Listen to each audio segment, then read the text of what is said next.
എല്ലാ പ്രിയമിത്രങ്ങളെയും ഇന്നത്തെ വാക്കും വരെയും എന്ന നമ്മുടെ ചാനലിലേക്ക് ഞാൻ ഹൃദയപൂർവ്വം സ്വാഗതം അരുളുന്നു. ഇന്ന് നമ്മുടെ വരയിൽ ഏറ്റവും ലളിതമായ ജലച്ചായ രീതികളാണ് തുടക്കക്കാർക്കുള്ളത്. അതുപോലെ തന്നെ ഇന്നത്തെ വാക്കെന്ന് പറയുന്നത് നിങ്ങൾക്ക് ഏറ്റവും പ്രയോജനപ്പെടുന്ന ഒരു ജീവനകലയാണ്. ഞാൻ ഇന്ന് കേട്ട 2 വാർത്തകൾ, അതിനെക്കുറിച്ചാണ് ഇപ്പോഴിവിടെ പറയുന്നത്.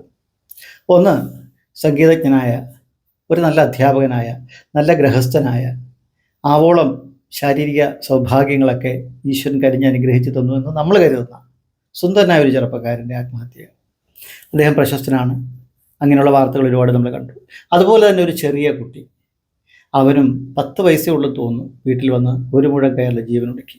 അവൻ്റെ പ്രിയപ്പെട്ട ചിറ്റപ്പൻ്റെ അച്ഛൻ്റെ അനുജൻ്റെ ദേഹവിയോഗം താങ്ങാനാവാതെ, അങ്ങനെയാണ് ഞാൻ ആ വാർത്ത കണ്ടത്. നമുക്ക് അത്ഭുതം തോന്നുന്നത്, നമ്മൾ എന്തുകൊണ്ടാണ് നമ്മളെ തിരിച്ചറിയാതെ പോകുന്നത്?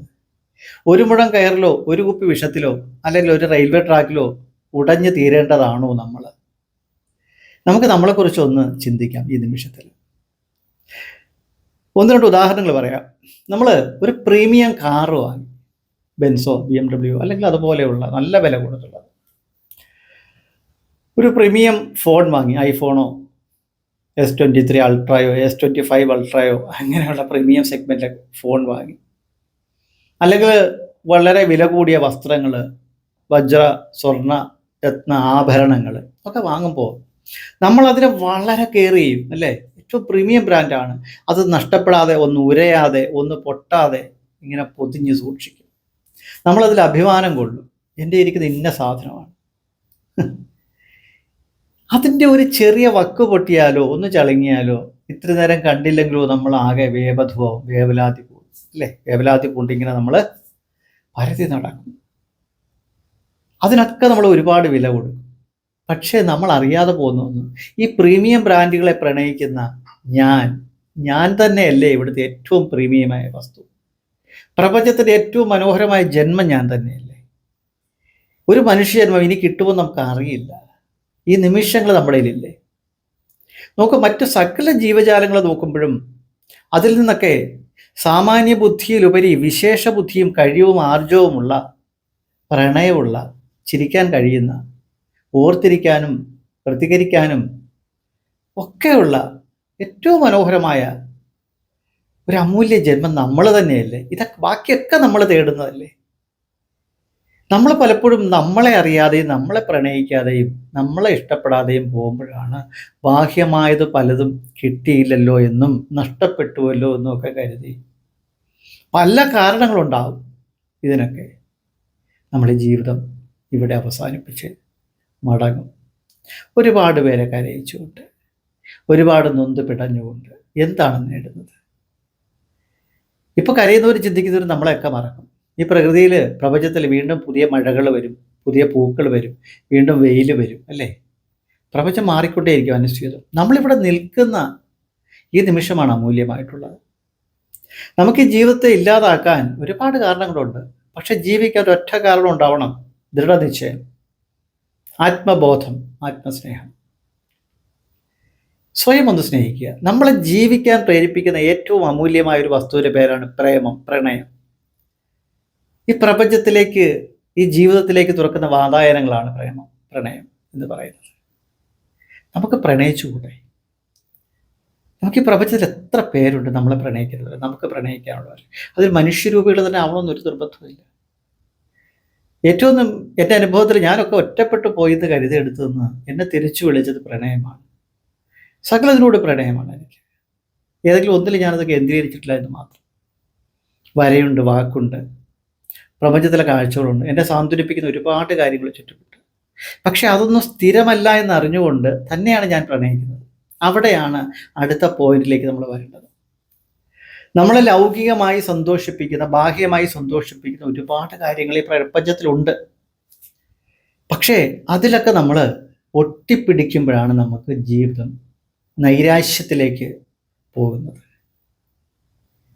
നമുക്ക് ആത്മീയതയിലൂടെ ഉള്ള ഒരു ഭൗതിക ജീവിതമാണ് ഇനി വേണ്ടത്. കാരണം ഇപ്പോഴും നമ്മൾ കാണുന്നതൊക്കെ കൊല്ലുന്നതും കൊല്ലപ്പെടുന്നതും, ഇനി ആരും കൊല്ലാനില്ലെങ്കിൽ സ്വയം അങ്ങ് തീർക്കുന്നതുമായ ഒരുപാട് ആൾക്കാരെയാണ് അല്ലേ? അതിന് കാരണം അപ്പോൾ ഈ ഭൗതികത എന്ന് പറയുന്നതും ലൗകികമായ സന്തോഷങ്ങളൊന്നും സ്ഥിരമല്ലെന്നും അല്ലെന്നുമല്ല നമ്മൾ ചിന്തിക്കേണ്ടത്. ആയിരുന്നുവെങ്കിൽ അതിൻ്റെ ഔന്നത്യത്തിൽ നിൽക്കുന്നവരെ പോലും ആത്മഹത്യ ചെയ്യണമെങ്കിൽ എന്തോ ഒരു കുറവ് അവിടെയുണ്ട്. അവിടെ നമുക്ക് ആത്മീയതയിലേക്ക് തിരിയാം. ആത്മീയത എന്ന് പറഞ്ഞാൽ നിങ്ങൾ വിളക്ക് കത്തിച്ച് നാമം ജപിച്ച് ക്ഷേത്രത്തിലോ പള്ളിയിലോ ഒക്കെ പോയി മുട്ടുകുത്തിയും കുമ്പിട്ടും ഒക്കെ തീർക്കുന്നത് അല്ല. ആത്മാവിനെ അറിയലാണ് സെൽഫ്, ഞാൻ ആര് എന്നൊരറിവാണ്. നമ്മൾ ബാഹ്യമായിട്ട് തേടുന്നതൊന്നും ശാശ്വതമായി നിലനിൽക്കുന്നതല്ല. ഈ ശരീരം പോലും അല്ല എന്ന് നമ്മൾ അറിയണം. അങ്ങനെ അറിഞ്ഞു കഴിഞ്ഞാൽ നമുക്ക് എന്ത് ചെയ്യും? ഒരു മുൻവിധിയോടെ ജീവിച്ചു കഴിഞ്ഞാൽ നമുക്ക് ഈ നിമിഷങ്ങളിൽ ഇതിനെയൊക്കെ പ്രണയിച്ചുകൊണ്ട് ജീവിക്കാനും, എന്നാൽ ആ അറ്റാച്ച്മെൻറ്റിൽ, ആ കെട്ടുപാടുകളിൽ പെട്ട് നമ്മൾ തകർന്നു പോകാതെയും ഇരിക്കും. ഞാൻ മേടിച്ച പ്രീമിയം കാറ് എവിടെയെങ്കിലും ഒന്ന് തട്ടിച്ചളുകാൻ സാധ്യതയുണ്ട്. എൻ്റെ രത്നം പതിച്ച മാല പൊട്ടിപ്പോകാനോ കളഞ്ഞു പോകാനോ സാധ്യതയുണ്ട്. എൻ്റെ വസ്ത്രം കീറിപ്പോകാൻ സാധ്യതയുണ്ട്. ഇത് അറിഞ്ഞുകൊണ്ടാണെങ്കിൽ വലിയ പരിക്കില്ലാതെ നമുക്ക് ജീവിക്കാം. അല്ലെങ്കിൽ നമ്മൾ അപ്പാടെ തകർന്നു പോകും. മോഹ പാശത്താൽ ബന്ധിതനാണെങ്കിൽ നമുക്ക് ജീവിക്കാൻ പറ്റില്ല. നമുക്ക് ജീവിക്കാനാണെങ്കിൽ 100 വഴികളുണ്ട്, നമ്മൾ കണ്ടെത്തണം. നമ്മൾ എപ്പോഴെങ്കിലും ഈ ജീവിതത്തിൻ്റെ ഈ നിമിഷങ്ങൾ ആസ്വദിച്ചിട്ടുണ്ടോ എന്ന് നമുക്കൊന്ന് ചിന്തിക്കാം. ഇപ്പം മൊബൈലുണ്ട്. നമ്മൾ ഭക്ഷണം കഴിക്കുമ്പോഴും മൊബൈൽ നോക്കിക്കൊണ്ട് ഇങ്ങനെ കഴിക്കും എന്നല്ലേ? മൊബൈലിൽ ശരിക്കും നോക്കിയിട്ടില്ല, ഭക്ഷണം അറിഞ്ഞിട്ടില്ല. ജീവിതത്തിൽ പലരോട് സംസാരിക്കുമ്പോൾ നമ്മൾ മറ്റു പലതും ചെയ്തുകൊണ്ടേയിരിക്കും, ആ നിമിഷങ്ങളെ അറിഞ്ഞിട്ടില്ല. ഗൃഹസ്ഥാശ്രമിയാണെങ്കിൽ കിടപ്പറയിൽ അവരുടെ സന്തോഷത്തെയും ആ നിമിഷങ്ങളെയും ഒന്ന് പങ്കുവെക്കേണ്ട സമയത്ത് അവിടെ നമ്മൾ ബാക്കി വെച്ച കുറേ കാര്യങ്ങളുണ്ട്. പകല് പറയാൻ വെച്ചത്, കടം വീട്ടാൻ വെച്ചത്, പകരം വീട്ടാനായി കാത്തു വെച്ചത്, അവിടെയാണ് ഒരു കഴിക്കുന്നത്. ആ നിമിഷങ്ങളുടെ മനോഹാരിത അറിയുന്നേ ഇല്ല. ഒന്ന് പെയ്തൊഴിഞ്ഞ മനസ്സുമായിട്ട് രാവിലെ എഴുന്നേക്കാനും പറ്റില്ല. കാരണം തലേദിവസം വീണ്ടും നമ്മൾ ചവറ്റുകൊട്ടയുമല്ലേ ചവറുകൊട്ടയുമായിട്ട് ഇങ്ങനെ ഡംപ് ചെയ്യുകയാണ് കൊണ്ടിട്ട് വഴക്ക്. ഓരോ നിമിഷങ്ങളിലും ചെയ്യുന്ന കർമ്മങ്ങളെ പരമാവധി ആസ്വദിച്ചുകൊണ്ട് അതിന് ആനന്ദത്തെ അറിഞ്ഞ് നമുക്ക് ജീവിക്കാനായാലും എന്ത് മനോഹരമാണെന്നറിയാം. കൈക്കുടനയിലുള്ളപ്പോഴാണ് നമ്മൾ അറിയാതെ പോകുന്നത് പലതിൻ്റെയും മനോഹാരിത. കൈവിട്ട് പോകുമ്പോൾ അതിനെക്കുറിച്ച് കുറച്ച് ദുഃഖിക്കുകയും ചെയ്യും. ഞാനൊരു നല്ല ഗാർഹസ്ഥ്യനായിരുന്നു, ഗൃഹസ്ഥാശ്രമ ജീവിതത്തിലായിരുന്നു എന്ന് ഞാനിപ്പോഴും ചിന്തിക്കാറുണ്ട്. പക്ഷേ അപ്പോഴുണ്ടായ ചില പിണക്കങ്ങളും ചില നിമിഷങ്ങൾ നഷ്ടപ്പെടുത്തി പറഞ്ഞ് ഇപ്പം ഞാൻ ദുഃഖിക്കാറുണ്ട്. ഇത് തിരിച്ചു വിളിച്ചാൽ അതെനിക്ക് കിട്ടില്ല, ഞാൻ നഷ്ടപ്പെടുത്തി കഴിഞ്ഞു. ആ ഭൂതകാലങ്ങളിൽ ഞാൻ നിൽക്കുന്നുമില്ല. ഇപ്പോഴും ഞാൻ പറയുകയാണ്, നമ്മുടെ കയ്യിലുള്ളപ്പോൾ നമ്മൾ പലതിൻ്റെയും വില അറിയില്ല. അടുത്തുള്ളപ്പോൾ നമ്മൾ സ്നേഹിക്കാൻ മറന്നു പോകുന്നു. അരികിലുള്ളപ്പോൾ നമ്മൾ ചേർത്ത് പിടിക്കാൻ വിട്ടുപോകും. അടുത്തെത്തുമ്പോഴും നമ്മൾ അറിയാൻ ശ്രമിക്കാതെ പോകുന്നു. അകന്നു പോകുമ്പോഴോ നമ്മളിൽ നിന്നില്ലാതെയാകുമ്പോഴോ നമ്മൾ അതിനെ ഓർത്ത് പരിതപിക്കുന്നു നൈരാശ്യത്തോടെ. നമുക്ക് കിട്ടുന്ന ഈ നിമിഷങ്ങളെ, ഇതിൻ്റെ മനോഹാരിതയിൽ നമ്മൾ ജീവിച്ചു തുടങ്ങിക്കേ. ചുണ്ടിലൊരു സംതൃപ്തിയുടെ പുഞ്ചിരിയുമായിട്ട് ജീവിക്കാൻ നമുക്കാവും. നമ്മളെ കണ്ടാണ് നമ്മുടെ മക്കളെ വളരുന്നത്. അച്ഛൻ്റെ അമ്മയുടെയും ചുണ്ടിലെ പുഞ്ചിരി, അവരുടെ പ്രണയം, അതാണ് മക്കൾക്ക് നമ്മൾ പകർന്നു കൊടുക്കേണ്ടത്. നമുക്ക് നല്ല തലമുറയെ നമുക്ക് മാതൃകയായിട്ട് ജീവിക്കാൻ പറ്റും. ഇല്ലാത്തൊന്നും ചെയ്യണ്ട, ഉള്ളതിനെ അറിഞ്ഞാൽ മതി നമ്മൾ. അങ്ങനെയാണെങ്കിൽ നമുക്ക് ഇവിടെ ജീവിക്കാനാവും. നിങ്ങൾക്ക് ഹൃദയം തുറന്ന് പറയാനുള്ളതൊക്കെ നിങ്ങൾ പറയണം. ഉള്ളിൽ വെച്ച് നീറി ഒടുങ്ങരുത്. ഞാനൊരു കാര്യം പറയാം. എൻ്റെ ഭാര്യ ഒരു ചികിത്സയുടെ അവസാന ഘട്ടത്തിൽ ഡോക്ടറിൻ്റെ മുറിയിൽ വിളിച്ചു പറഞ്ഞു, 2 വർഷം കൂടി ഇനി ജീവിക്കും. അവൾക്കതറിയില്ല എത്ര ചെയ്താലും. ഞാൻ ആലോചിച്ചത്, ഞാൻ ആരോടാ പറയുക? എൻ്റെ 2 മക്കളുണ്ട്, പഠിക്കുന്ന പെൺകുട്ടികളാണ്, പഠിച്ചുകൊണ്ട് എന്തിനാ അവർ നോക്കണം. എൻ്റെ ഒരു ജ്യേഷ്ഠനുണ്ട്, അദ്ദേഹം വളരെ സെൻസിറ്റീവാണ്, പറഞ്ഞാൽ അദ്ദേഹത്തിന് നോവും. പിന്നെ പറയാൻ ആരുമില്ല, പലരെയും മുഖം ഓർത്ത് പറഞ്ഞാൽ അവരൊക്കെ നോവും. ഞാനത് ഉള്ളിൽ ഒതുക്കി 2 വർഷം അവിടെ സ്വപ്നങ്ങൾക്ക് കൂട്ടിരുന്നു, ചിരിച്ചു. അവൾ പറയുന്നു, ഇത് കഴിഞ്ഞിട്ട് നമുക്ക് യാത്രകൾ പോകണം. കുറേ കാര്യങ്ങൾ എന്നോട് പറയുമ്പോൾ ഞാൻ പോവാം, നമുക്കൊരു നല്ല വീട് വെക്കണം, ഇതൊക്കെ പറയുമ്പോൾ ഞാനിങ്ങനെ ചിരിച്ചുകൊണ്ടേയിരുന്നു. അപ്പോഴൊക്കെ ഓരോ വാക്കും എൻ്റെ ഉള്ളിൽ കനൽ പോലെ പൊള്ളിച്ചുകൊണ്ടേയിരുന്നു എന്നെ. പക്ഷേ അവളുടെ മരണശേഷം കുറേ സൈക്കോസൊമാറ്റിക്കായ പ്രശ്നങ്ങൾ എനിക്ക് വരാൻ തുടങ്ങി. തലവേദന, ഉറക്കമില്ലായ്മ. പിന്നീട് ഞാൻ പഠിച്ച ജീവനകലയിലൂടെ ഞാൻ പ്രാവർത്തികമാക്കിയ പലതും ഞാൻ തന്നെ തിരിച്ചെഴുതി എൻ്റെ മേൽ പ്രയോഗിച്ച് തുടങ്ങി ഇന്നത്തെ ഈ ഒരു ജീവിതം ഞാൻ ജീവിക്കുന്നത് എല്ലാം ഭൂതകാലമാണെന്ന് വിട്ടുകൊടുത്തുകൊണ്ട് ഇവിടെ നിൽക്കുകയാണ്.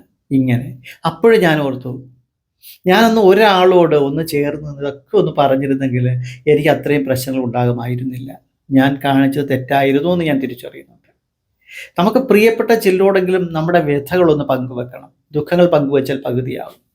അത് അറിവുള്ളവരോട് പങ്കുവെച്ചാൽ അവർ ശൂന്യമാക്കി തരും. നിങ്ങളുടെ മനസ്സിലേക്ക് സന്തോഷത്തെ പകർന്നു തരും. എന്നെ വിളിക്കുന്ന പലരുടെയും കൂടെ നിന്നിട്ട് ഞാൻ എത്രയോ രാത്രികളിൽ സംസാരിക്കാറുണ്ട്. അവരോട് യാതൊരു വിധത്തിലുള്ള അവർക്ക് ദുഃഖമുണ്ടാക്കുന്ന ഒരു വാക്കും കൊടുക്കാതെ എനിക്കറിയാവുന്ന പരിഹാരങ്ങളൊക്കെ നിർദ്ദേശിച്ചുകൊണ്ട് ഒരു സുഹൃത്തിനെ പോലെ ഞാൻ നിൽക്കാറുണ്ട്. ഞാൻ പറയാറുണ്ട്, നിങ്ങൾക്ക് എന്തെങ്കിലും അപരിഹാര്യമെന്ന് തോന്നിയാൽ എന്നെ വിളിക്കാം, കേട്ടുകൊണ്ടിരിക്കാനും ഞാനുണ്ട്. കാരണം ഈ ജീവിതം ഇത്രയേ ഉള്ളൂ നമുക്ക്. നാളെ ഉണരുമെന്ന് ഒരു ഉറപ്പുമില്ല. ഈ സംസാരിക്കുന്ന ഈ നിമിഷങ്ങളിൽ, ഇത് റെക്കോർഡ് ചെയ്ത് നിങ്ങളുടെ മുന്നിൽ എത്തുന്ന നിമിഷങ്ങളിൽ ഞാനുണ്ടെങ്കിൽ, കേൾക്കാൻ നിങ്ങളുണ്ടെങ്കിൽ, അതാണ് ഏറ്റവും മനോഹരമായ നിമിഷം. അതുകൊണ്ട് ഈ നിമിഷങ്ങളെ അറിഞ്ഞുകൊണ്ട് ഇവിടെ നിന്നുകൊണ്ട് നമുക്ക് മനോഹരമായി ജീവിക്കാനാവട്ടെ. ഇത്തിരി കൂടുതലായിപ്പോയി ഇന്നത്തെ റെക്കോർഡിങ്, കാരണം ഇത് വളരെ കാമ്പുള്ള വാക്കുകളാണ്. അപ്പോൾ നമുക്ക് ചിത്രകലയിലേക്ക് കടക്കാം. ജീവിതം, ജീവനകല എന്നൊക്കെ ഉള്ളത് വളരെ ഹൃദ്യമായ വാക്കുകളാണ്, മനോഹരമായ വാക്കുകളാണ്. ഇവിടെ നിലനിൽക്കാനാവട്ടെ. നിങ്ങളുടെ ചിത്രകലയിലേക്ക് നമുക്ക് കടക്കാം. ഏതാനും നിമിഷങ്ങൾ കൊണ്ട് തീർക്കുന്ന ഒരു വർണ്ണവിസ്മയം നിങ്ങൾക്കായി കടക്കാം. ഒരുപാട് ഇഷ്ടം. നമസ്കാരം. നമ്മൾ ഇന്ന് ചെയ്യുന്നത് വാട്ടർ കളറിൽ നെഗറ്റീവ് പെയിൻറ്റിംഗ് എന്നൊക്കെ പറയാം. നമുക്ക് റിവേഴ്സ് ബാക്കിൽ നിന്ന് നമ്മൾ പുറകിൽ അതാ ബാക്ക്ഗ്രൗണ്ട് കളർ കൊടുത്തുകൊണ്ട് നിങ്ങൾ ഒരു ചിത്രത്തിനെ ഫ്രണ്ടിലേക്ക് കൊണ്ടുവരുന്നത്. നമ്മൾ പതിവ് പോലെ തന്നെ പറയുന്നു, ഇത് ചിത്രകല അഭ്യസിച്ചിട്ടുള്ള ചിത്രങ്ങൾ നന്നൊരു വാട്ടർ കളർ ചെയ്യുന്നവർക്ക് വേണ്ടിയുള്ളതേ അല്ല. നമ്മൾ സാധാരണ ചിത്രങ്ങൾ ഒട്ടും വാട്ടർ കളറിലേക്ക് കടക്കാൻ ആഗ്രഹിക്കുന്നവർക്കുള്ള ഒരു എൻട്രി ലെവലിലുള്ള ക്ലാസ്, എങ്ങനെയാണ് ജലച്ചായം ഉപയോഗിക്കുക എന്ന് പഠിപ്പിക്കുന്ന ഏറ്റവും ലളിതമായ ഒരു ക്ലാസ്സാണ്. അതുകൊണ്ട് ഇവിടെ ചെയ്ത രീതിയൊക്കെ നിങ്ങളെ മനസ്സിൽ കണ്ടുകൊണ്ട്, തുടക്കക്കാരെ മനസ്സിൽ കണ്ടുകൊണ്ട് ചെയ്യുന്നതാണ്. ഞാനിവിടെ 2 ഫ്ലവേഴ്സ് വരയ്ക്കുകയാണ്. നമുക്ക് നമ്മൾ പറയുന്ന ബ്ലോക്കിംഗ് മെത്തേഡിലൂടെയാണ് ഈ വരകളൊക്കെ കണ്ടോ.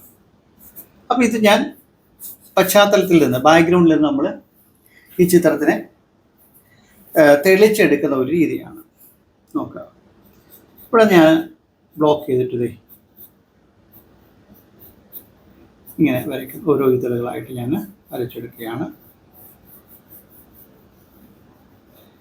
തെളിയാത്ത ഒരു പെൻസിൽ കൊണ്ട്, ഇത് 4B ആണ്, പക്ഷേ ഞാൻ വളരെ സോഫ്റ്റ് ആയിട്ടാണ് ഉപയോഗിക്കുന്നത്. ഈ പെൻസിൽ ബ്രസ്ട്രോ എന്ന ബ്രാൻഡിൻ്റെ ഞാൻ ഓൺലൈൻ വാങ്ങിച്ചതാണ്.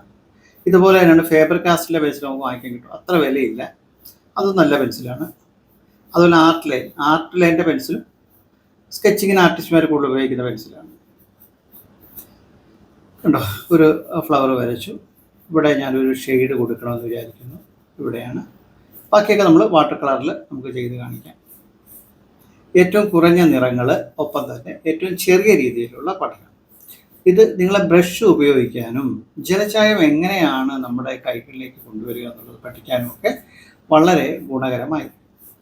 നിങ്ങൾ യൂട്യൂബിൽ കാണുന്ന പ്രഗത്ഭരായ ഒരുപാട് ചിത്രകാരന്മാർ നിമിഷ നേരം കൊണ്ട് വർണ്ണശബളമായ ചിത്രം രചിക്കുമ്പോൾ നിങ്ങൾക്ക് തോന്നാറില്ല എനിക്ക് വരയ്ക്കണമെന്ന്. പക്ഷേ നമ്മളൊന്ന് പതിയെ തുടങ്ങി ഇമ്പ്രൂവ് ചെയ്യണം. അല്ലാതെ നമുക്ക് ആ ലെവലിലേക്ക് തുടക്കക്കാർക്കൊന്നും വരയ്ക്കാൻ പറ്റില്ല. കാരണം നമ്മൾ വാട്ടർ കളർ വളരെ അപൂർവമായിട്ടാണ് കൈകൊണ്ട് എടുത്തതല്ലേ. എടുക്കുമ്പോൾ തന്നെ ഇത് പറ്റുന്നില്ല അതുകൊണ്ട് നിർത്തിപ്പോന്ന് വരാം പലരും, നമുക്കങ്ങനെ അറിയാം.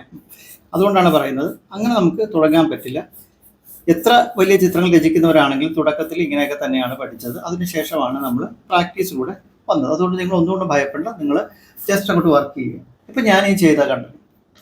ഇത് ഞാനിപ്പോൾ ചെയ്യാൻ പോകുന്നത് ബാക്ക്ഗ്രൗണ്ടിൽ നിന്ന് ഈ വർക്കിനെ തെളിച്ചു കൊണ്ടുവന്ന് ഈ വൈറ്റ് നിലനിർത്തിക്കൊണ്ട്, എന്നാൽ ചിലയിടങ്ങളിലൊക്കെ ഒരു ഷെയ്ഡൊക്കെ ഒന്ന് വീഴിച്ചുകൊണ്ട് ചെയ്യുന്നൊരു കളറാണ്. ഏറ്റവും കുറഞ്ഞ നിറങ്ങൾ, ഇപ്പം ഞാൻ വിചാരിക്കുന്നത് കൊബാൾട്ട് ബ്ലൂ എന്ന നിറം കൊണ്ട് നമുക്കിത് ചെയ്യാം. അല്ല, സെറുലിൻ ബ്ലൂ നിറം എടുത്തിട്ട് കേട്ടോ. വളരെ സെറുലിൻ ബ്ലൂ, അത് കുറച്ച് ലൈറ്റ് ബ്ലൂ ആണ്. അതിലൂടെ നമുക്ക് അല്പം പ്രഷ്യൻ ബ്ലൂ എന്നൊരു കളറുണ്ട്, അതുകൂടെ മിക്സ് ചെയ്ത് ഇത്തിരി ഡാർക്ക് കൂടെ കിട്ടും. ഈ 2 നിറങ്ങൾ ഉപയോഗിച്ച് ചെയ്യുന്ന ഒരു രീതിയാണ് ഏറ്റവും മിനിമലിസം. കുറഞ്ഞ നിറങ്ങൾ കൊണ്ട് നിങ്ങൾക്ക് ചിത്രകല പഠിക്കുന്ന ഒരു രീതി. ഇപ്പം ഞാൻ ഈ ഒരു ബ്രഷാണ് എടുത്തിട്ടുള്ളത്. നമുക്ക് റൗണ്ട് ബ്രഷ് എടുക്കാം, ഫ്ലാറ്റ് ബ്രഷ് എടുക്കാം. ഈ പോയിൻ്റൊക്കെ ചേർത്ത് നമ്മൾ റൗണ്ട് ബ്രഷ് തന്നെ ഏറ്റവും ചെറിയ പോയിന്റിലുള്ള ബ്രഷുകൾ എടുക്കാൻ പറ്റും. ഇതിന് നമ്പർ 2 ആണ്. ഞാനിതൊക്കെ ഓൺലൈൻ വാങ്ങിച്ച ബ്രഷുകളാണ്. ഇത് 10 ആണ്. കണ്ടോ, ഈ പോയിന്റുകൾ, ഇതൊക്കെ നമുക്ക് പോയിൻ്റായിട്ട് വർക്ക് ചെയ്യാൻ പറ്റും. ഓക്കെ, അപ്പോൾ ഇത്രയാണ് കാര്യങ്ങൾ. ഞാൻ വെള്ളം എടുത്ത് വെച്ചിട്ടുണ്ട്. അപ്പോൾ ഈ പറഞ്ഞ പോലെ നമുക്കൊന്ന് ജസ്റ്റ് തുടങ്ങാം. ഒരു കാര്യം പ്രത്യേകം പറയാനുള്ളത്, ഒരു നല്ല തുണി കഷ്ണം നമ്മുടെ കയ്യിലുണ്ടാവണം. ഏതെങ്കിലുമൊക്കെ മുണ്ടൊക്കെ വലിച്ചു കീറി എടുക്കുന്ന വെള്ള തുണിയുണ്ട്. അപ്പോൾ ഞാൻ മുകളിൽ നിന്ന് തുടങ്ങാം. ഏറ്റവും ചെറിയ ഏരിയയിൽ ചെയ്യുന്നുള്ളൂ. കാര്യം അറിയാമല്ലോ, ഇത് എഡിറ്റിംഗ് ഇല്ല. നമ്മൾ വാക്കും വരയും ചില നിമിഷങ്ങൾ കൊണ്ട് നമുക്ക് തീർക്കേണ്ടതുണ്ട്. അതുകൊണ്ട് ഞാനിവിടെ ഒന്ന് ചെറുതായിട്ട് വെള്ളം തൊട്ട് മൊത്തം ഒന്ന് നനയ്ക്കുകയാണ്. കാര്യം നീലയുടെ ടോണാണ് വരേണ്ടതെങ്കിലും ഏറ്റവും മിനിമം ആയിട്ട് കാണിക്കാൻ വേണ്ടി വെറ്റ് എന്ന രീതിയിലാണ് നമ്മളിപ്പോൾ ചെയ്യുന്നത്. വെറ്റ് എന്ന് പറഞ്ഞാൽ അറിയാമല്ലോ, നമ്മൾ പിന്നെ നനഞ്ഞ സർഫസിൽ നനവോടുകൂടി ചെയ്യുന്ന രീതി. ഇങ്ങനെ ചെയ്തു ഞാൻ ആദ്യമേ വളരെ ലൈറ്റായിട്ട് കളർന്നൊഴുക്കി വിടുന്നത് ഇവിടെ നിന്ന് നനച്ചു കഴിഞ്ഞു. ഇത്രയും ഭാഗത്ത് ചെയ്യുന്നുള്ളൂ. നമ്മൾ നേരത്തെ എടുത്ത സെറുഡിയൻ ബ്ലൂ കണ്ടു, അതിലൂടെ അല്പം പ്രഷ്യൻ ബ്ലൂ എടുത്തു നല്ലപോലെ മിക്സ് ചെയ്യണം. കണ്ടോ, ഇവിടെ വെള്ളം ഇത്ര എടുത്താൽ മതി, കാരണം നമ്മൾ ഓൾറെഡി ഇവിടെ നനച്ചിട്ടുണ്ടല്ലേ. ഇതൊരു കുറച്ചുകൂടെ ക്വാണ്ടിറ്റി എടുക്കും, കാരണം നമ്മൾക്ക് ഉള്ള ഏരിയയിൽ വാഷ് ചെയ്യാനുള്ള അത്ര കളർ നമ്മൾ എടുക്കുക എന്നുള്ളതാണ്. അതിന് നമ്മൾ അത്ര എടുക്കുക. 2 പ്രാവശ്യം മിക്സ് ചെയ്യുമ്പോൾ കളർ മാറി. നോക്കൂ, ഞാനിത് നനച്ചിങ്ങനെ എടുത്തു, ഒന്നും ചെയ്തിട്ടില്ല, തുടച്ചിട്ടോ അല്ലെ ഒന്നും ചെയ്തിട്ടില്ല. ഇങ്ങനെ എടുത്തിട്ട് കണ്ടോ,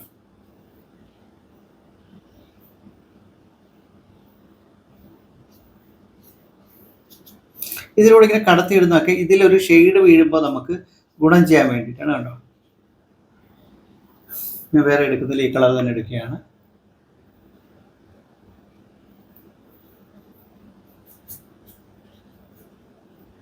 ഇനി ഇവിടെയൊക്കെ നിങ്ങൾക്ക് വെള്ളം തൊട്ടാൽ ഇങ്ങോട്ട് സ്പ്രെഡ് ചെയ്യാവുന്നേ ഉള്ളൂ. നമുക്ക് ഇവിടെ കളർ എടുക്കേണ്ട, വെള്ളത്തിൽ ബ്രഷ് മുക്കിയിട്ട് നമുക്ക് സ്പ്രെഡ് ചെയ്യാം. വളരെ നേർത്ത രീതിയിലാണ് ചെയ്യുന്നത്. നമ്മളിവിടെ വെച്ചിരിക്കുന്ന കളർ തന്നെയാണ്, ഇവിടെ കുറച്ചേ നനച്ചിട്ട് ബാക്കി നമ്മൾ ഇങ്ങനെ ചെയ്തു പോവുകയാണ്. ഈ ഒരു ഇതൊക്കെ കണ്ടു, ഇതൊക്കെ പേപ്പർ ടെക്സ്റ്റായിട്ട് കിടക്കുന്ന ഒരു ഭംഗിയാണ് കേട്ടോ. വർക്ക് ചെയ്തിരുമ്പോൾ അതൊരു ഭംഗിയായിട്ടോ. എല്ലായിടത്തും നനച്ച് തന്നെ ചെയ്യേണ്ട, ഇങ്ങനെ കുറച്ചൊക്കെ നമ്മളിങ്ങനെ ബ്രഷ് ഓടിച്ച് ചെയ്യാം. ഓക്കെ, എവിടെയെങ്കിലും ഒരു ഷെയ്ഡ് വേണമെങ്കിൽ അവിടേക്കൊന്ന് അപ്ലൈ ചെയ്ത് കൊടുക്കാം. പിന്നെ വളരെ ഫസ്റ്റ് ഞാനൊന്ന് ഇത് ചെയ്തു.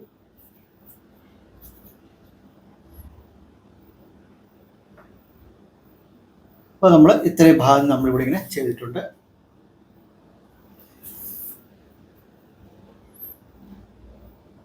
നോക്കാം, നമ്മൾ ഇവിടെ ഇങ്ങനെ നിൽക്കുകയാണ്. ചെറിയൊരു നനവുണ്ട്. അത് തീർച്ചയായിട്ടും നമ്മളിങ്ങനെ ചെയ്യുമ്പോൾ ഈ നനവ് കുറഞ്ഞതിന് ശേഷം മാത്രമേ അടുത്ത് അപ്ലൈ ചെയ്യാൻ പറ്റൂ, അല്ലെങ്കിൽ നമ്മൾ വിചാരിക്കാത്ത സമയത്ത് പടരും.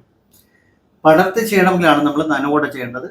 പടർന്ന് പോകണ്ട എങ്കിൽ നമ്മൾ എന്ത് ചെയ്യണം, അതൊന്ന് ഉണങ്ങാൻ കാത്ത് ചെയ്യുമോ, അല്ലെങ്കിൽ ഈ ഡ്രയർ കൊണ്ടൊക്കെ നമുക്ക് ഉണക്കാൻ നോക്കുക ചെയ്യണം. ഞാനിവിടെ രണ്ടും ഉപയോഗിച്ചിട്ട് എഡിറ്റിങ്ങും ഇല്ല. അപ്പോൾ ഇത് നോക്കുക, അതെ നമ്മൾ എഡ്ജ് പിടിക്കുമ്പോൾ ഇവിടെ നനവുണ്ടെങ്കിൽ നമുക്കത് നടക്കില്ല. അപ്പം നമ്മൾ കുറച്ച് നിറങ്ങൾ എടുക്കുക. ഇവിടേക്ക് കണ്ടു, ഈ കളർ പോകുന്നുണ്ട്.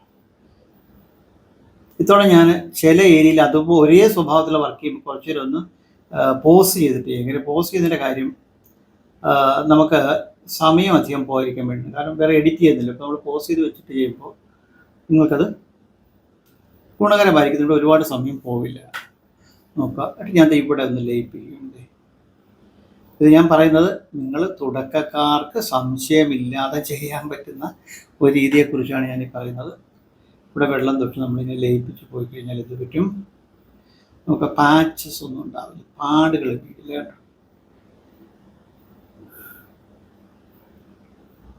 പിന്നെ ഇത് ഈ പെറ്റലുകൾ കിട്ടാൻ വേണ്ടി ഞാൻ ഇത് കറക്റ്റായിട്ട് ഇതിലേക്ക് കൊണ്ടുവന്ന്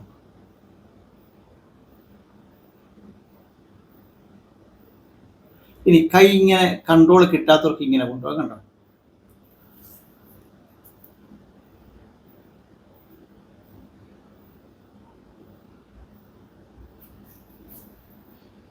നമുക്ക് വേണ്ട കളറുകൾ കയറി വന്ന് പിക്ക് ചെയ്യാൻ മാർഗമുണ്ട്.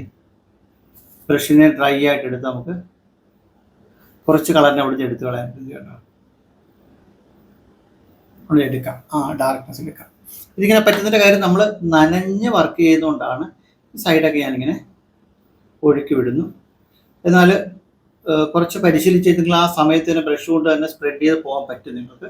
അതിന് മുമ്പുള്ളൊരു കാര്യമാണ് ഞാൻ ഈ കാണിച്ചു തരുന്നത്. അടുത്തത് ഇവിടെ വരയ്ക്കുന്നു. ഇപ്പോൾ തന്നെ കാണാം അല്ലേ, അതിൻ്റെ ഷേപ്പുകൾ തെളിഞ്ഞ് വരുന്നുണ്ട്.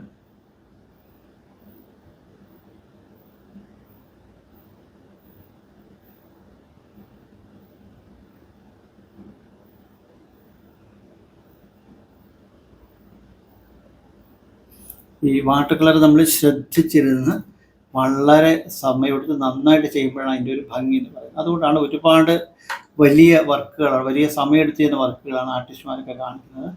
അത് നമ്മൾ ഇത്തരം വർക്കുകളിൽ സാധ്യമാവില്ല. കാരണം നമുക്ക് വേഗത്തിൽ ചെയ്യുമ്പോൾ ഈ പറഞ്ഞ ചിന്തയൊക്കെ വെളിയിൽ പോകും, സമയമെടുക്കും. നോക്കാം, ഞാൻ ഉള്ളിനെ കണക്കെടുത്തിട്ട് നോക്കേ, ഇത്രയാണ് ഉള്ളത്.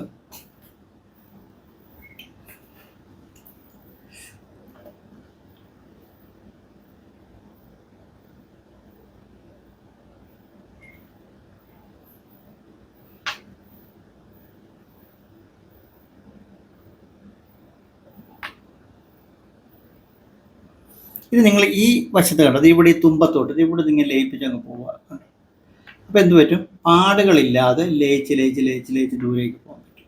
ഇവിടെ നമുക്ക് ഈ സമയത്ത് വേണമെങ്കിൽ കുറച്ചുകൂടെ അതായത് പർപ്പിൾ ഷെയ്ഡുകളൊക്കെ വേണമെങ്കിൽ ഇവിടെ ഈ സമയത്ത് ചെയ്യാൻ കേട്ടോ, അത് ഭംഗിയായിരിക്കും.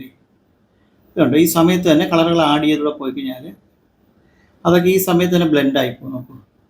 ഇങ്ങനെ ചെയ്യാം. അത് നമ്മൾ അധികം കളറുകളിവിടെ കയറ്റുന്നില്ല. പർപ്പിള് നിങ്ങൾക്ക് പ്രഷ്യൻ ബ്ലൂ ആണ് കളറിൽ, അതിനകത്ത് അല്പം ക്രിംസൺ ചേർത്താൽ പർപ്പിളിലേക്ക് നിറങ്ങൾ മാറും കേട്ടോ. അങ്ങനെ ചെയ്യാം.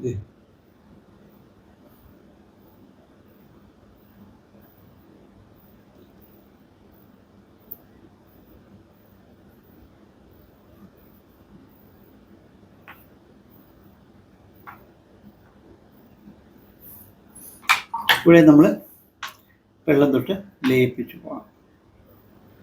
അപ്പോൾ ആ കളറോടെ ബ്ലെൻഡായി നിൽക്കുന്നുണ്ട്.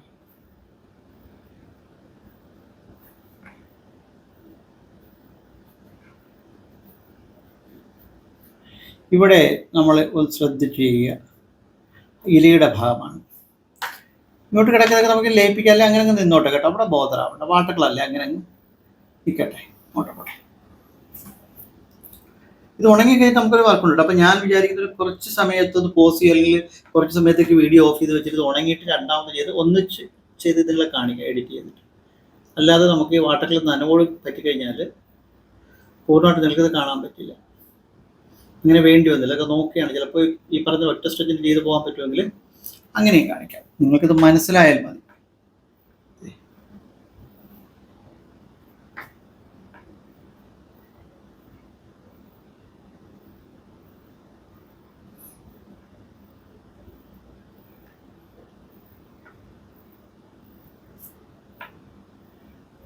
നമുക്ക് ഈ ഭാഗം മാത്രം ആദ്യം ഒന്ന് ചെയ്ത് നോക്കാം. താഴേക്കുള്ളത് നമുക്ക് ഉണങ്ങുന്ന മുറയ്ക്ക് ചെയ്യാം. ഇത്രയും ഭാഗം മാത്രം. ഇനി ഞാൻ നിങ്ങൾക്ക് പരിചയക്കുറവുള്ളവരാണെങ്കിൽ ചെയ്യാൻ പറ്റിയ മാർഗം, കുറച്ചുകൂടെ ചെറിയൊരു ബ്രഷ് എടുക്കുക, പോയിട്ടുണ്ടതേ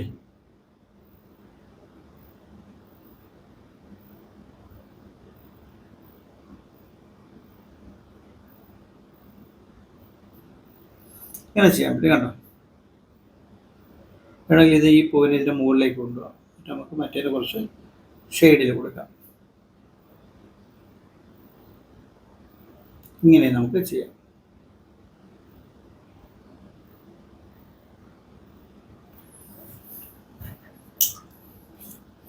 നമുക്കൊരു നിഴലായിട്ട് കൂടെ ഇപ്പോൾ പരത്തി കൊടുക്കാം. പിന്നെ ഡീറ്റെയിൽ ചെയ്യുമ്പോൾ അതിന് കാണിച്ചു തരാം എങ്ങനെയാണ് ആ നിഴൽ വീഴുന്നത്. നോക്കാം, ഇത്രയും വശം. ഇനി ഞാൻ കുറച്ചുകൂടെ പർപ്പിൾ ഷെയ്ഡ് കൂടെ കയറ്റിക്കൊണ്ട് ഇവിടെ കുറച്ചുകൂടെ, അതായത് നമ്മുടെ ഈ വെള്ളത്തിൻ്റെ അളവ് കുറച്ചുകൊണ്ട്, എന്തുകൊണ്ടെന്നാൽ ഇത് പടരാതിരിക്കാൻ വേണ്ടി. ഇത് നിങ്ങൾ നോക്കൂ,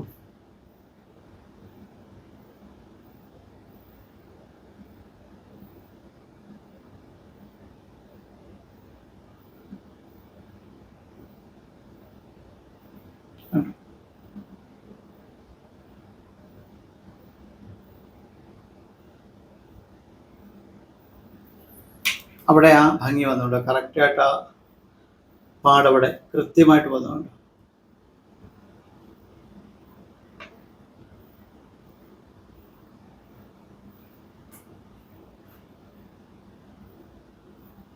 ഒരു ഉറുമ്പി ചിത്രം വരയ്ക്കുന്നത് കാണാൻ ഇവിടെ കറങ്ങി നടക്കുന്നുണ്ട്. ഞാനിങ്ങനെയൊക്കെ ചെയ്യുമ്പോൾ പരമാവധി ജീവികളെ ഒന്ന് തൊടാതെ പോലും അവർക്ക് നോവാത്ത രീതിയിലൊക്കെ മാറ്റും. കാരണം ഇതിനെയൊക്കെ നമ്മൾ അറിഞ്ഞു അറിയാതെ വെറുതെ കൊല്ലരുതല്ലോ. വളരെ ശ്രദ്ധിച്ചു വേണം ചെയ്യാനായിട്ട്. തോന്നും പലപ്പോഴും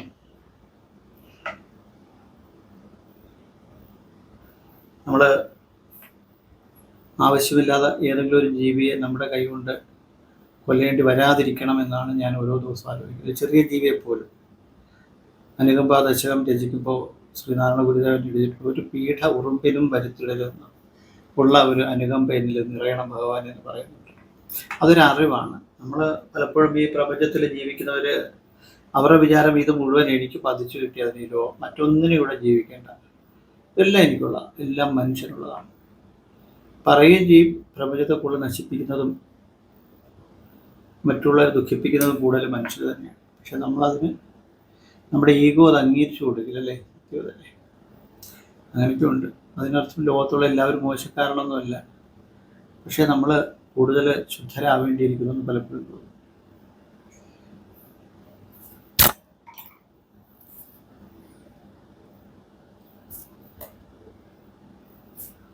അവിടെ ഞാൻ ഇച്ചിരി വൈറ്റാക്കി എത്തിക്കുകയാണ്. അവിടെ ഇനി ഡാർക്ക് കൊടുക്കുമ്പോൾ അത് ഭംഗിയായിട്ട് വരും. അപ്പം നിങ്ങൾ നോക്കി എവിടേക്കാണ് കുറച്ചുകൂടെ ഡെപ്ത് ഉള്ളിലേക്ക് പോകേണ്ടത്. ഇതേ വർക്ക് ഞാനൊരു കുറച്ച് നേരത്തേക്ക് ഒന്ന് പോസ് ചെയ്ത് വെച്ചിട്ട് ചെയ്യാം. കാരണം അല്ലെങ്കിൽ നമ്മുടെ നിമിഷങ്ങൾ ഇങ്ങനെ കടന്നുപോയിക്കൊണ്ടിരിക്കുകയാണ്. എന്നാൽ ഈ ചെയ്ത പോലെ തന്നെയാണ് ചെയ്യുന്നത്. നിങ്ങൾക്ക് ഇത്ര മനസ്സിലായെന്ന് കരുതുന്നു. ബാക്കി ഞാൻ കുറച്ചുകൂടെ ഫിനിഷ് ചെയ്യാം. എന്തായാലും അതിനു മുമ്പായിട്ട് ഇവിടെ ഒരു യെല്ലോയാണ് വരേണ്ടത് അല്ലേ? അത് നമുക്ക് നോക്കാം. യെല്ലോയും ഇപ്പം ഞാൻ ഗാംബോജി യെല്ലോ എന്നൊരു കളറാണ് എടുത്തിരിക്കുന്നത്.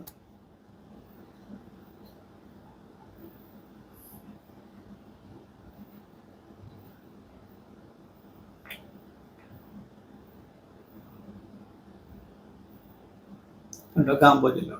ഇതേ സമയത്ത് തന്നെ അതിലേക്ക് നമുക്ക് ചിലപ്പം സ്കാർലറ്റ് കൊടുക്കാം.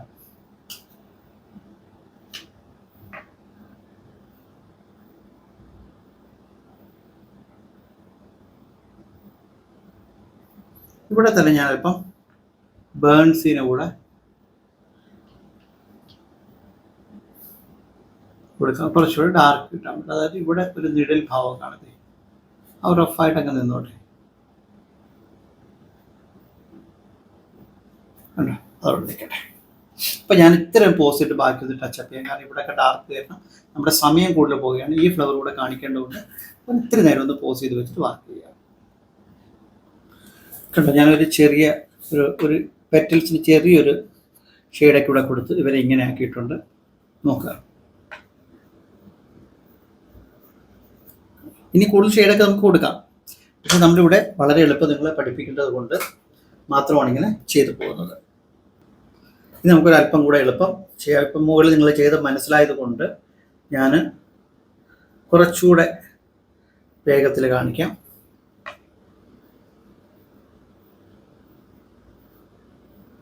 ഇതേ സമയം തന്നെ അവിടെ ഡാർക്ക് നമുക്ക് കൊടുത്തു പോവാം. ഇതിപ്പോൾ രണ്ടാമത്തെ രീതിയാണ്, പെട്ടെന്ന് ചെയ്യുകയാണ്. ആദ്യം ചെയ്ത് നിങ്ങൾക്ക് മനസ്സിലായെന്ന് കരുതുന്നു. അതുകൊണ്ടാണ് ഇതിൻ്റെ സ്പീഡിൽ മാറ്റുന്നത്.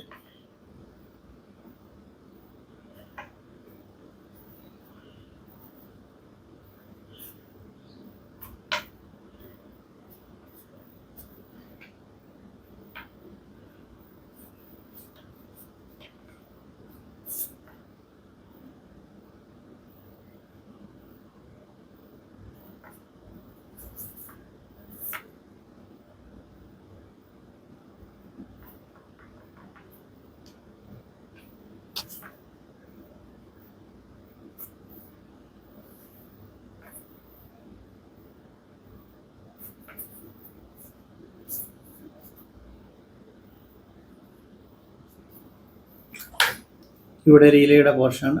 ഞാനിവിടെ വളരെ ലൈറ്റായിട്ട് കൊടുത്തിട്ട് ഈ സമയത്ത് തന്നെ ഇവിടെ ഒരു ഗ്രീൻ ടോൺ വരാൻ വേണ്ടി ഇതിലൂടെ അല്പം മഞ്ഞ, ഇത് മഞ്ഞത്തിൽ ഇവിടെ ഗാംബോജി യെല്ലോ ഉണ്ട്. അത് ഞാനിങ്ങനെ കൊടുത്തുകൊണ്ട് അപ്പോൾ ആ നീലയുമായ കളറുകൊണ്ട് ഇവിടെ ഒരു ഗ്രീനിൻ്റെ ടോൺ ഒന്നുണ്ടോ. അപ്പോൾ അത് നമ്മൾ അഡ്വാൻസോടെ ചെയ്തിരിക്കുകയാണ്. നമുക്ക് ഇങ്ങോട്ട് കിടക്കാം.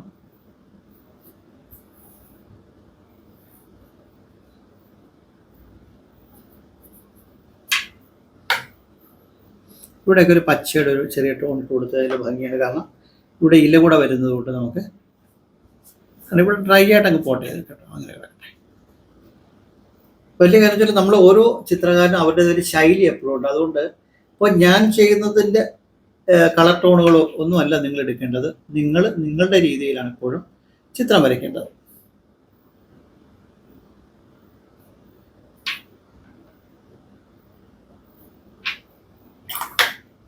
ഞാനിവിടെ ലയിപ്പിക്കുകയാണ്. നേരത്തെ നമ്മൾ വളരെ പതിയെ ചെയ്തെങ്കിൽ രണ്ടാമത്തെ ഫ്ലവർ വന്നപ്പോൾ അതിനെ കുറച്ച് വേഗത്തിലാക്കി. കാര്യം രണ്ട് രീതി നിങ്ങൾക്ക് മനസ്സിലാകുന്നു.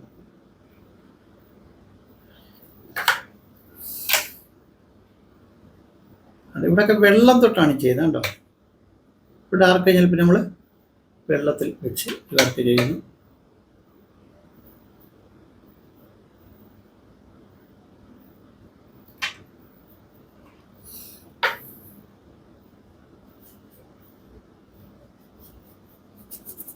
ഇത്രയേ ഉള്ളൂ ഇവിടെ ചെയ്തത്. ഇനി നമുക്ക് എഡ്ജൊക്കെ നന്നായിട്ട് പിടിക്കണം. അതിൻ്റെ ആവശ്യമില്ല. വാട്ടർ കളറിന് എഡ്ജൊന്നും നന്നായിട്ട് വരണമെന്ന് ഒരു നിർബന്ധവും ഇല്ല. പടർന്ന് കിടക്കുന്നതാണ് ഭംഗി. അഥവാ നിങ്ങൾക്ക് അങ്ങനെയൊക്കെ ഒരു തോന്നൽ, നിങ്ങൾ ഏതൊക്കെ ഇവിടെ തെറ്റുമ്പോൾ ഒരുപാട് കൈവിട്ട് പകലുന്നുണ്ടത്, ഏതെങ്കിലും പോയിന്റ് ബ്രഷിങ്ങിനൊക്കെ പിടിച്ചെടുക്കാം. ഇതിൻ്റെ ആവശ്യം ശരിക്കില്ല, ഞാൻ പറഞ്ഞതേ ഉള്ളൂ. ഷെയ്ഡ് വരുന്നുണ്ട്. നേരത്തെ നമ്മൾ ചെയ്ത പോലെ ഗാംബോ ജെല്ലോ കൊണ്ട് അകത്തെ ഒരു ഭാഗം ഇവിടെ ഇങ്ങനെ ചെയ്യാം. കുറച്ച് വെള്ളം എടുത്തിട്ടുണ്ടോ. ഇതിൻ്റെ ഒപ്പം തന്നെ നമ്മൾ കുറച്ച് സ്കാർലറ്റ് കളർ എടുക്കാൻ പറഞ്ഞു. എന്നിട്ട് ഇവനെ വെച്ചിട്ട് ഇവനെയും കൂടെ അങ്ങ് ലയിപ്പിക്കുക. അതേക്കുണ്ട്. ഇവിടെ തന്നെ കുറച്ച് ഡാർക്ക് നമുക്ക് വേണമെങ്കിൽ ബേൺ സീൻ നമുക്ക് എടുക്കാം. അതിൽ ചേർത്തുകൊണ്ട് കുറച്ച് ഡാർക്ക് ഷെയ്ഡ് ചെയ്യാം. കുറച്ചൊക്കെ വൈറ്റ് അങ്ങനെ കിടക്കുന്ന ഒരു ഭംഗിയാണ്. രണ്ട് പൂക്കൾ. ഇനി വേറെ കാര്യം വെച്ചാൽ ഈ ഇതളൊക്കെ ഒന്ന് ചെറുതായിട്ടൊന്ന് അതിന് ചെറിയ അകത്ത് ഒരു ചെറിയ നിഴലുകളൊക്കെ നമുക്ക് കണ്ടോ ഇതൊക്കെ കൊടുക്കാം. നീലയൊക്കെ കൊടുത്തിട്ട് നമുക്ക് ചെറിയ നിഴലുകളെ കുറിച്ചുള്ള കാര്യങ്ങളെ ഇങ്ങനെ വെച്ചിട്ട് ഇതൊക്കെ ഒന്ന് ലയിപ്പിച്ച്, ഞാൻ കുറച്ച് വേഗത്തിലാണ് ഇപ്പോൾ പറയുന്നത് ചെയ്യുന്നത്. നിങ്ങൾക്കത് മനസ്സിലാവുന്നില്ലെങ്കിൽ കുറച്ച് പ്രാവശ്യം ഒന്ന് ഓടിച്ചിട്ട് കണ്ടാൽ പിടികിട്ടും. കാരണം വളരെ ലളിതമായിട്ടാണ് നമ്മൾ ചെയ്തിട്ടുള്ളത്. ഇത്രയേ ഉള്ളൂ കാര്യങ്ങൾ. അപ്പോൾ ഇത് ഈ ചെയ്ത രീതി എല്ലാം ഞാൻ വിവരിച്ചിട്ടുണ്ട്. അപ്പോൾ ഇലയുടെ ഒരു ടോണ് നമുക്ക് കൊടുക്കാം. ഇപ്പം ഞാൻ സാർട്ട് ഗ്രീൻ എടുത്തു, അല്പം പ്രഷ്യൻ ബ്ലൂ കൂടെ എടുത്തു. എന്നിട്ട് ചെറിയ രീതിയിൽ നമുക്കിതിന് കൂടുതൽ സമയം കളയുന്നില്ല.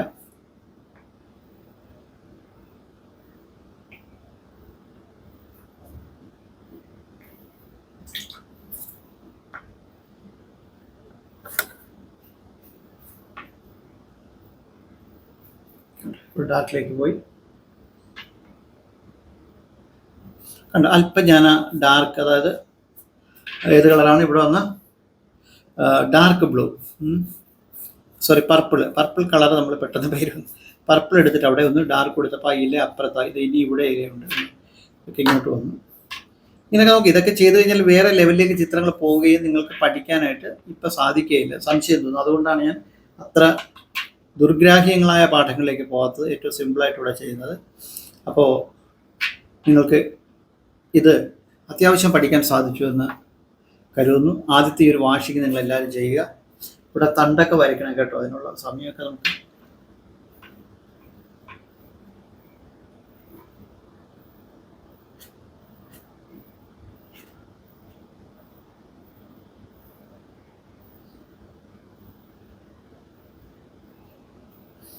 അങ്ങനെ ഈ ചിത്രം നമ്മൾ വളരെ വേഗം ഏറ്റവും സിമ്പിളായിട്ട് നിങ്ങൾക്ക് വരയ്ക്കാൻ പാകത്തിൽ ചെയ്തിരിക്കുകയാണ്. ഇതിനേക്കാൾ ഭംഗിയായിട്ട് വരയ്ക്കാം, നിങ്ങളത് വരയ്ക്കണം. അപ്പോൾ നിങ്ങൾക്കിത് ഇഷ്ടമായെങ്കിൽ ലൈക്ക് ചെയ്യുക, ഇത് ഷെയർ ചെയ്ത് മറ്റുള്ളവർക്ക് കൊടുക്കുക, നമ്മളെ ഒന്ന് കൂടെ ഉണ്ടാവുക, സബ്സ്ക്രൈബ് ചെയ്യുക. നമുക്കൊന്നിച്ച് ഒരുപാട് ചിത്രങ്ങളുമായിട്ട് ഇനിയും മുന്നോട്ട് വരാം.